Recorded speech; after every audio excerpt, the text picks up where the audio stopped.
Welcome back. One final point before we go tonight. Well, I am just sitting here waiting for the liberal outrage and firing of so-called comedian Samantha Bee for calling first daughter Ivanka Trump a feckless C-word on her show on TBS. Take a look. After decades of ignoring the issue, Americans are finally paying attention. Well, most of us. Ivanka Trump, who works at the White House, chose to post the second most oblivious tweet we've seen this week. You know, Ivanka, that's a beautiful photo of you and your child, but let me just say, one mother to another, do something about your dad's immigration practices, you feckless. He listens to you. Put on something tight and low cut and tell your father to stop it. Tell him it was an Obama thing and see how it goes, okay?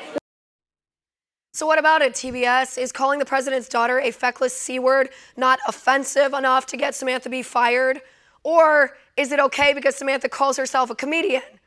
Oh no, wait, Roseanne Barr is a comedian too, but she was hammered and fired yesterday for her offensive racist joke. Imagine if Samantha Bee were talking about Chelsea Clinton instead of Ivanka Trump. Chelsea Clinton, who was part of her mother's political apparatus too, who said that Trump is degrading what it means to be American. But no, to the left, the difference is Ivanka Trump is a woman they don't like. So that makes it okay to call her horrible, vulgar, misogynistic names. And would you look at how the media reacted? Samantha Bee rips into Ivanka Trump. Samantha Bee shreds Ivanka Trump. Well, let me tell you something.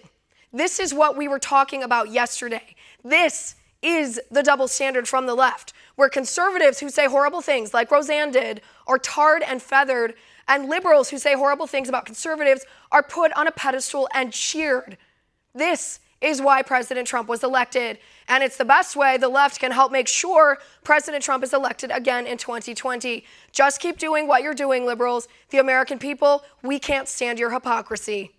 And that is my final point. You can reach me on Twitter at Liz_Wheeler. If you liked the show, please send me an email at oann.com/contact. In the meantime, catch us here tomorrow at 9 p.m. Eastern. And until then, have a good night.